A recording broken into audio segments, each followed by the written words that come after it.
Article 10. Local Government. General Provisions. Section 1. The territorial and political subdivisions of the Republic of the Philippines are the provinces, cities, municipalities, and barangays. There shall be autonomous regions in Muslim Mindanao and the Cordilleras as hereinafter provided. Section 2. The territorial and political subdivisions shall enjoy local autonomy. Section 3. The Congress shall enact a local government code which shall provide for a more responsive and accountable local government structure instituted through a system of decentralization with effective mechanisms of recall, initiative, and referendum, allocate among the different local government units their powers, responsibilities, and resources, and provide for the qualifications, election, appointment, and removal, term, salaries, powers and functions and duties of local officials, and all other matters relating to the organization and operation of the local units. Section 4.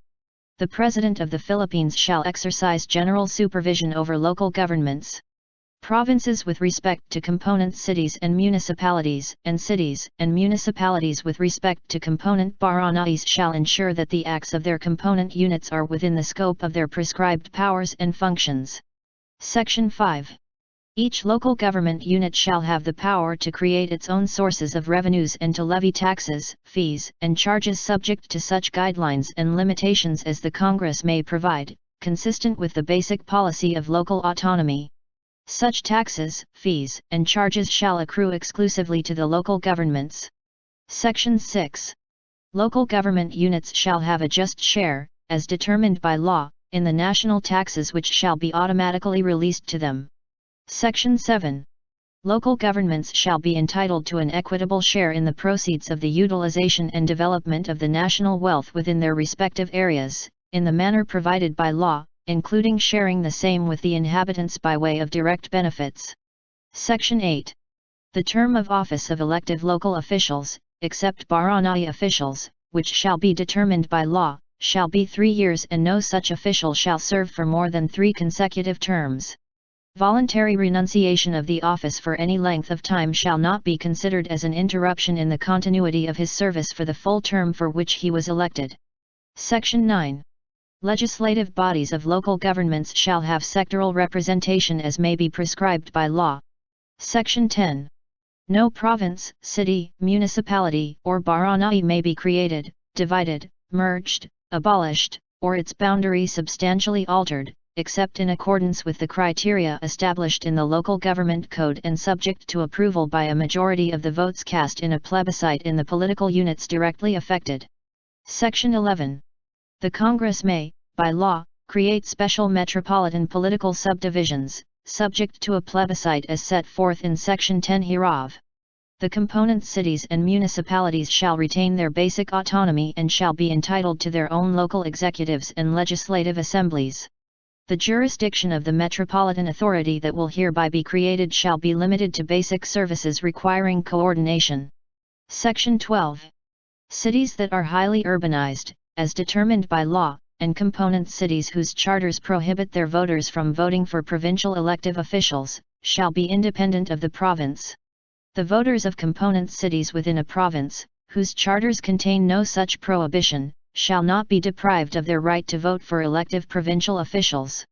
Section 13. Local government units may group themselves, consolidate or coordinate their efforts, services, and resources for purposes commonly beneficial to them in accordance with law. Section 14. The President shall provide for regional development councils or other similar bodies composed of local government officials, regional heads of departments and other government offices, and representatives from non-governmental organizations within the regions for purposes of administrative decentralization to strengthen the autonomy of the units therein and to accelerate the economic and social growth and development of the units in the region. Autonomous Region. Section 15. There shall be created autonomous regions in Muslim Mindanao and in the Cordilleras consisting of provinces, cities, municipalities, and geographical areas sharing common and distinctive historical and cultural heritage, economic and social structures, and other relevant characteristics within the framework of this Constitution and the national sovereignty as well as territorial integrity of the Republic of the Philippines. Section 16. The President shall exercise general supervision over autonomous regions to ensure that the laws are faithfully executed. Section 17. All powers, functions, and responsibilities not granted by this Constitution or by law to the autonomous regions shall be vested in the national government. Section 18. The Congress shall enact an organic act for each autonomous region with the assistance and participation of the Regional Consultative Commission composed of representatives appointed by the President from a list of nominees from multi-sectoral bodies. The Organic Act shall define the basic structure of government for the region consisting of the Executive Department and Legislative Assembly, both of which shall be elective and representative of the constituent political units. The Organic Acts shall likewise provide for special courts with personal, family, and property law jurisdiction consistent with the provisions of this Constitution and national laws. The creation of the autonomous region shall be effective when approved by majority of the votes cast by the constituent units in a plebiscite called for the purpose, provided that only provinces, cities, and geographic areas voting favorably in such plebiscite shall be included in the autonomous region. Section 19. The first Congress elected under this Constitution shall, within 18 months from the time of organization of both houses, pass the Organic Acts for the autonomous regions in Muslim Mindanao and the Cordilleras. Section 20.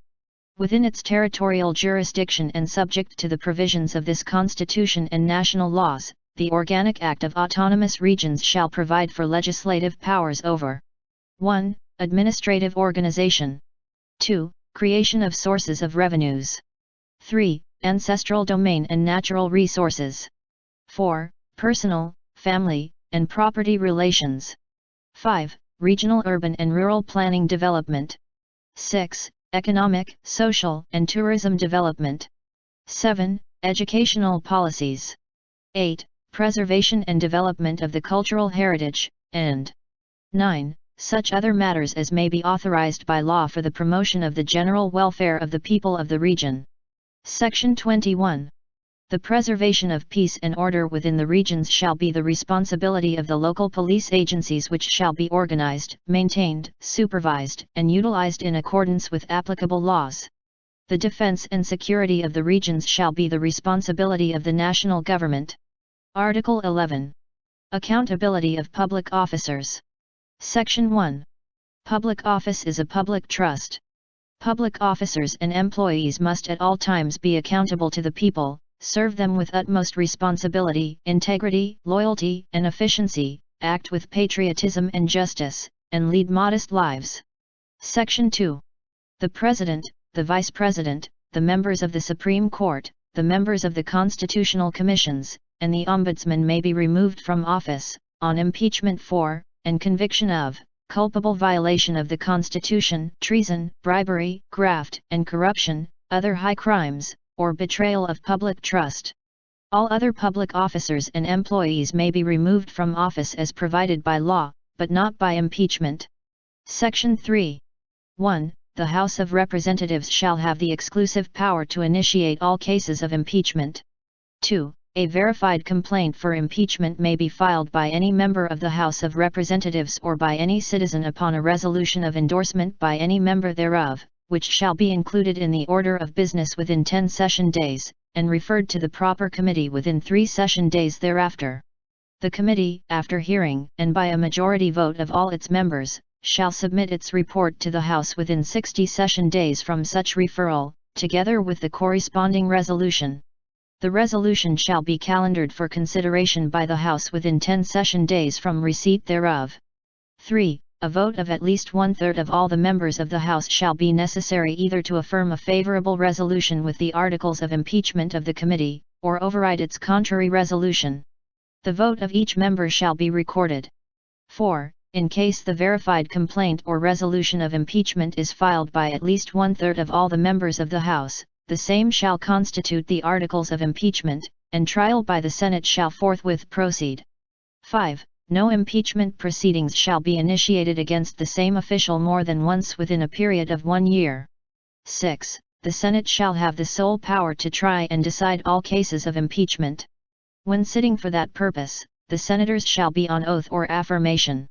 When the President of the Philippines is on trial, the Chief Justice of the Supreme Court shall preside, but shall not vote.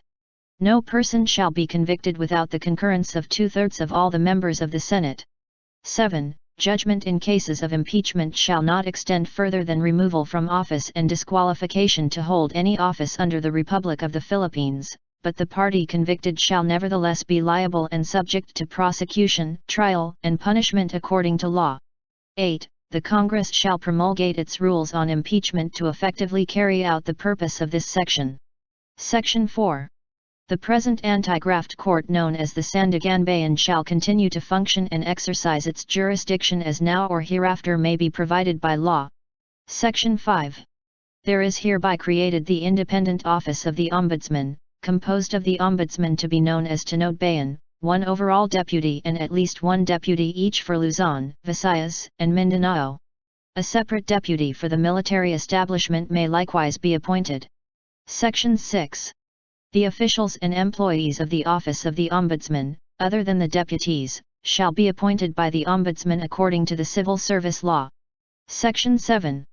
The existing Tinodbayan shall hereafter be known as the Office of the Special Prosecutor. It shall continue to function and exercise its powers as now or hereafter may be provided by law, except those conferred on the Office of the Ombudsman created under this Constitution. Section 8. The Ombudsman and his deputies shall be natural-born citizens of the Philippines, and at the time of their appointment, at least 40 years old, of recognized probity and independence, and members of the Philippine Bar, and must not have been candidates for any elective office in the immediately preceding election. The Ombudsman must have for 10 years or more been a judge or engaged in the practice of law in the Philippines. During their tenure, they shall be subject to the same disqualifications and prohibitions as provided for in Section 2 of Article 9A of this Constitution. Section 9. The Ombudsman and his deputies shall be appointed by the President from a list of at least 6 nominees prepared by the Judicial and Bar Council, and from a list of 3 nominees for every vacancy thereafter. Such appointments shall require no confirmation. All vacancies shall be filled within 3 months after they occur. Section 10. The Ombudsman and his deputies shall have the rank of chairman and members, respectively, of the constitutional commissions, and they shall receive the same salary, which shall not be decreased during their term of office. Section 11. The Ombudsman and his deputies shall serve for a term of 7 years without reappointment. They shall not be qualified to run for any office in the election immediately succeeding their cessation from office. Section 12.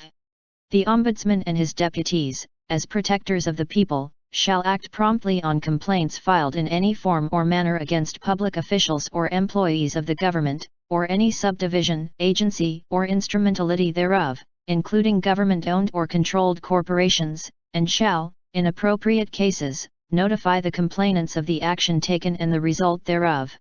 Section 13. The Office of the Ombudsman shall have the following powers, functions, and duties.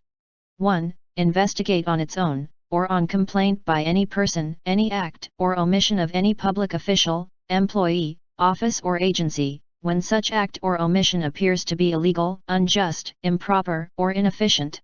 2. Direct, upon complaint or at its own instance, any public official or employee of the government, or any subdivision, agency, or instrumentality thereof, as well as of any government-owned or controlled corporation with original charter, to perform and expedite any act or duty required by law, or to stop, prevent, and correct any abuse or impropriety in the performance of duties.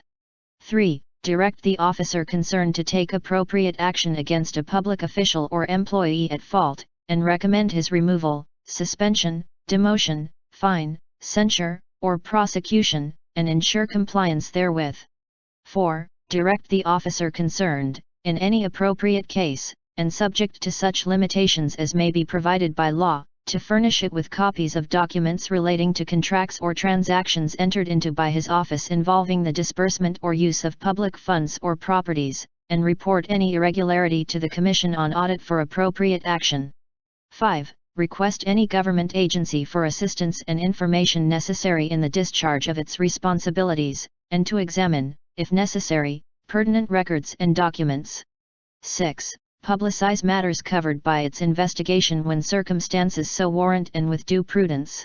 7. determine the causes of inefficiency, red tape, mismanagement, fraud, and corruption in the government and make recommendations for their elimination and the observance of high standards of ethics and efficiency. 8. Promulgate its rules of procedure and exercise such other powers or perform such functions or duties as may be provided by law. Section 14. The Office of the Ombudsman shall enjoy fiscal autonomy. Its approved annual appropriations shall be automatically and regularly released. Section 15. The right of the state to recover properties unlawfully acquired by public officials or employees, from them or from their nominees or transferees, shall not be barred by prescription, laches, or estoppel. Section 16. No loan, guarantee, or other form of financial accommodation for any business purpose may be granted, directly or indirectly, by any government-owned or controlled bank or financial institution to the President, the Vice President, the members of the Cabinet, the Congress, the Supreme Court, and the Constitutional Commissions, the Ombudsman, or to any firm or entity in which they have controlling interest, during their tenure. Section 17. A public officer or employee shall, upon assumption of office and as often thereafter as may be required by law, submit a declaration under oath of his assets, liabilities, and net worth. In the case of the President, the Vice President, the members of the Cabinet, the Congress, the Supreme Court, the Constitutional Commissions and other constitutional offices, and officers of the armed forces with general or flag rank, the declaration shall be disclosed to the public in the manner provided by law. Section 18. Public officers and employees owe the state and this Constitution allegiance at all times, and any public officer or employee who seeks to change his citizenship or acquire the status of an immigrant of another country during his tenure shall be dealt with by law.